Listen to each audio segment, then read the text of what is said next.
Hey guys, what's going on? Solar Legend here.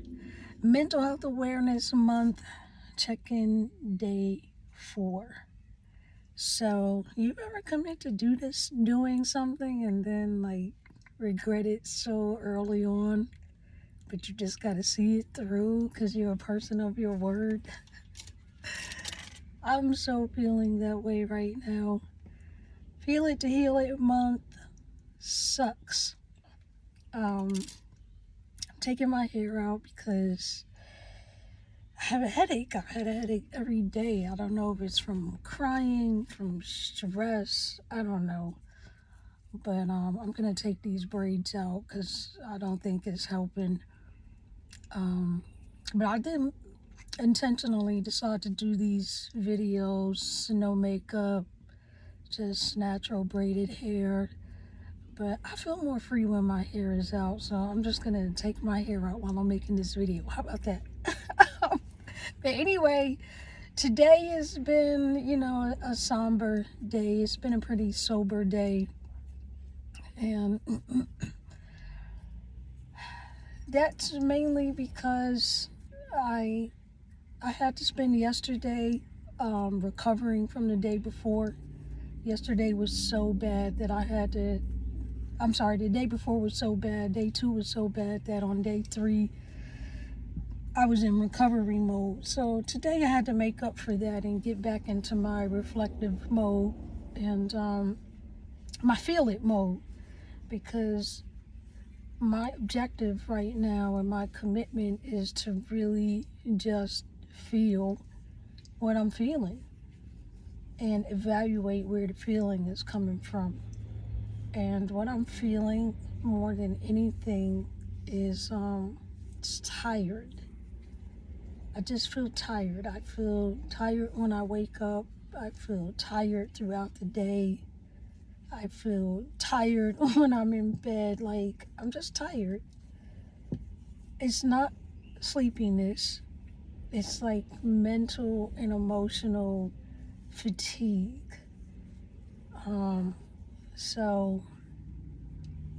And that makes it really hard. Oh, wow, yeah, that feels good.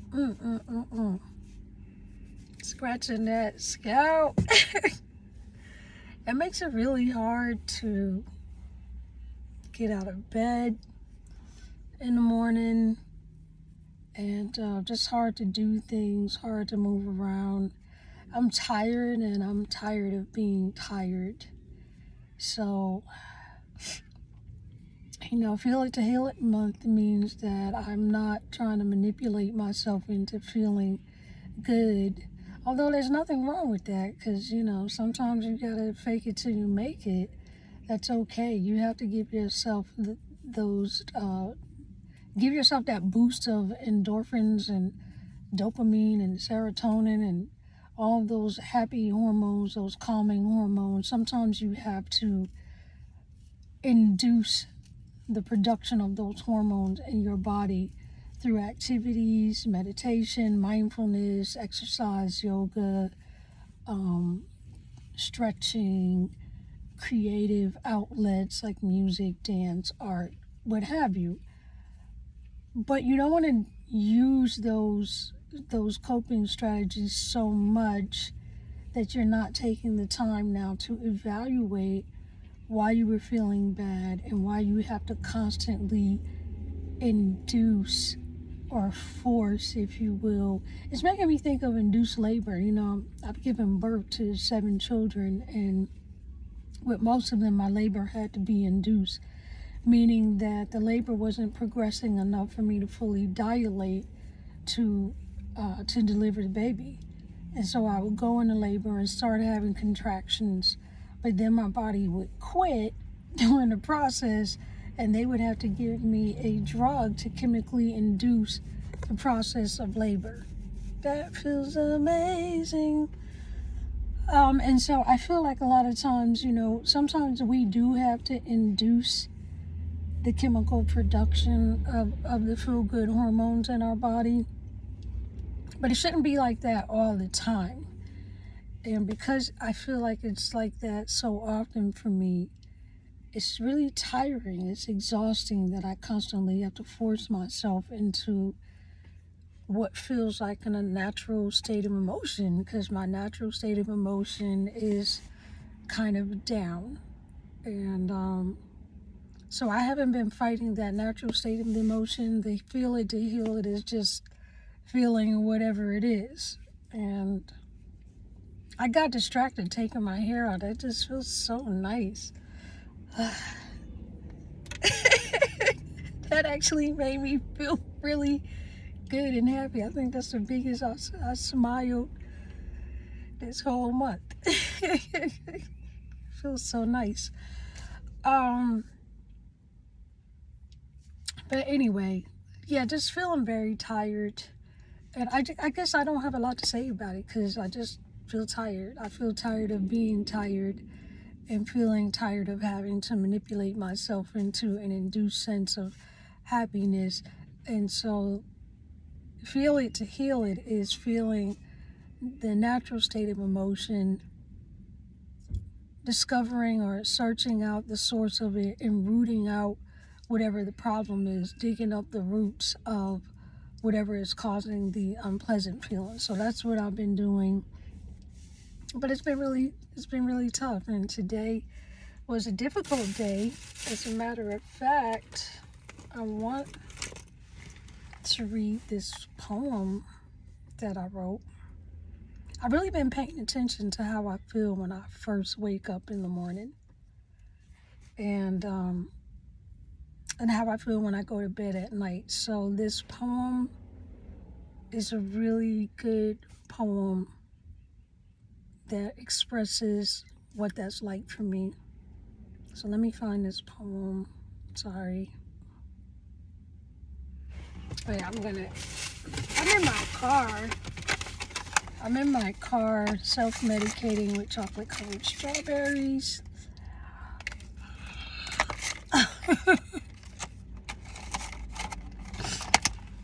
That's good.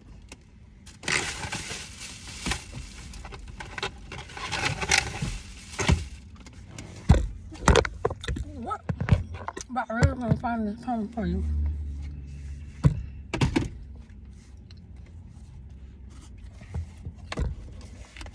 You're getting the rawest, worst, most unprofessional videos. These are, I don't give a crap. Watch it if you want. Don't watch it if you don't want videos.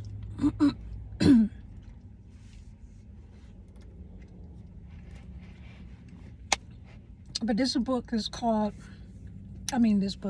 is called The Cement in My Soul. I just wrote it this morning, and it was really about my sleep cycle, like what it feels like waking up and going to bed. So it's a heavy poem.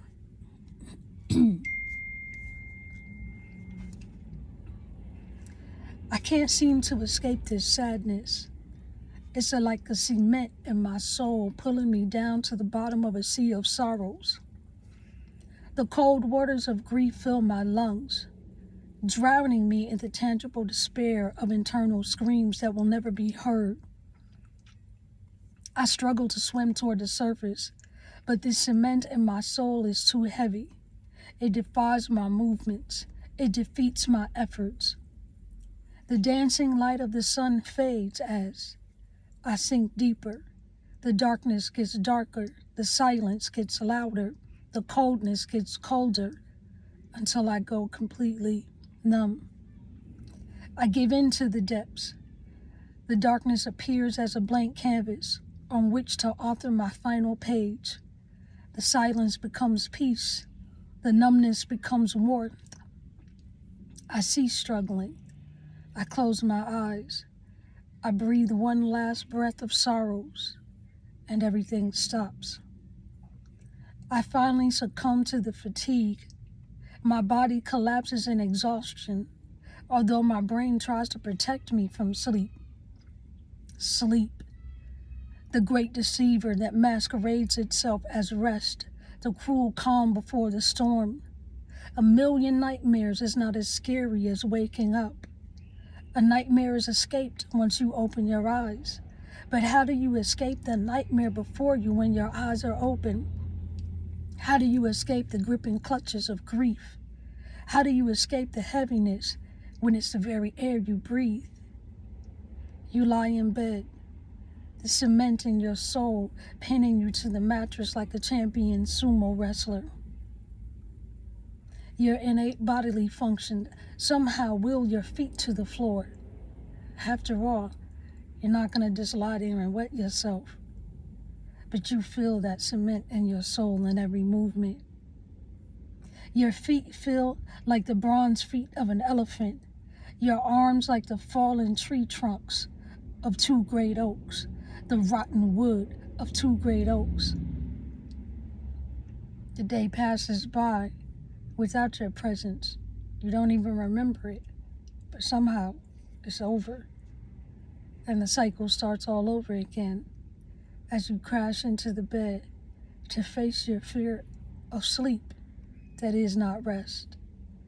I can't seem to escape this sadness. It's like a cement in my soul, pulling me down to the bottom of a sea of sorrows. I'm dying. I don't want to, but I am. So I messed up a little bit, but the cement in my soul, that's what grief and anxiety and PTSD feels like. Like someone poured cement in my soul and it just weighs you down, makes everything heavy and hard. And it's mixed into every thought and every feeling and every breath and every movement and every hope, every desire, every dream. That cement is always there, making everything feel heavy. So that's what trauma recovery is about, I guess. You know, I don't come here with a lot of answers. I'm just going through my process and my journey. I'm continuing to read the book Homecoming by John Bradshaw, Reclaiming Your Inner Child. I'm reading it, continuing to prepare myself for the MDR therapy that starts on May 15th. I had my assessment last month, so the actual bilateral stimulation sessions are going to start on the 15th. And one of the reasons that I've allowed myself to be so immersed in my feel it to heal it and in my pain is because she said that I have to pick a trauma to start with. So when you do the MDR therapy, you have to focus in on a painful experience that happened. And the therapist uses bilateral stimulation, is showing you a series of pictures or playing a series of sounds that stimulates the left side, the logical side of your brain, while you focus on the painful memory in the right side of your brain. Doing the best I can to explain it. I haven't gone through it, haven't studied it, so that's just a basic overview of it. But anyway, she said, you know, because I've experienced a lot of trauma in my lifetime, that we can't do a session for each and every one. She said, I just have to pick one, and we have to start with that. And I'm like, wow. Okay, so how do I pick a trauma out of a lifetime of traumas? Which one do we start with? You know, do I start with the earliest trauma of you know, the earliest one that I can remember, being raped when I was 2? Do I start with that? Do I go back to abandonment? Do I talk about being almost killed by the Klan when I was 5? Do I talk about what it was like being deformed when I was a little girl? Being born with genital defects and not being able to walk or talk? Do I talk about being told I was going to die when I was 9 years old and spending years in the hospital being told I would never walk, be brain dead, never be able to have kids. How about that? How about the abusive stepfather that I watched beat my sister with extension cords, bike inner tubes, and horse whips? How about how he made me stand guard while he raped her? Do we talk about that one? How about the father that abandoned me, the biological father that I met only once when I was 14, who said he didn't like me after a couple of hours of knowing me? Do I do that one? Where do we go with this? Where do we go with this? The police brutality, the multiple rapes. How about being put in a mental institution by my mom for something I didn't do? Something she thought I did, so the therapist believed her, so they put me in a mental institution for no reason at all. And I had to actually pretend that I was crazy and pretend that I was taking medicine to get out of the mental institution. You think that's a good one to start with? How about that one? Let's do that one. Yeah, I could go on and on. There's so many. So that's not been too fun trying to sort through. And that's old stuff. I haven't even dealt with new trauma. New stuff that's happened to me in the last 10 years, 5 years, even in the last 3 years. Where you start? So I've had to spend a lot of time reflecting on what's really bothering me most, but it just feels like this tangled weave of bad memories. I mean, all the church hurt. I've literally been run out of churches. When I say literally, I mean I have literally been run out of churches of God just for preaching under threat of physical threat of violence. I have been attacked by close family members for nothing, for something I didn't even do, multiple times. Friends that have left my life, people that I thought were like best friends, like family, have walked away over misunderstandings. Things that weren't even true. Sometimes just left without explanation. A lifetime of bullying when I was in school. That 10 years of marriage to a man of God, a pastor, who told me after 10 years he never loved me. How about that? And then put me out of my own house where I lived with my 7 kids and him. I mean, we could go on and on. Those are newer things. Being sexually assaulted by a trusted colleague in 2017. Somebody that was my heart. How about that? That one's in my new book, Suicidal Love. The Kiss That Shattered My Soul. So, that's been very difficult. Just like, how do you pick? How do you choose? And I've had to spend a lot of time thinking about that. And it's not nice. It's not nice. But I'm going to continue to think about it. It's the 4th of May. And I have until May 15th to decide what I'm going to start with. And I'm just going to pray. I think I'm so grateful for my relationship with Yahweh, King of Kings and Lord of Lords, one true and living God. He's my friend. If I didn't have his spirit living in me, there's no way I would be sane, no way I'd be okay, no way I could even get through this. But he is going to get me through this, and I'm going to figure it out with his help and guidance. And I'll just continue to check in with you. I guess I don't have anything else to say, because that's today. It's just another sucky day. Not as bad as day 2, though. It hasn't been as bad as day 2. but it's been tough. Taking my hair out just feels great though. I am definitely hair goals right now. It took a while for me to get my hair like this, so I'm happy about that. Looks cute. I'm just leave it like this. That instantly made me feel better looking at myself like this. Okay, guys, so Soul the Legend, Mental Health Check-In, day number 4. Remember, May is Mental Health Awareness Month. So this is your Feel It to Heal It month. It's hard. It's hard, I'm not going to lie. It's been very difficult. And I was pre-recording these videos, but that just feels whack to me. I'm just going to get on here and the video is what it is. So there you go.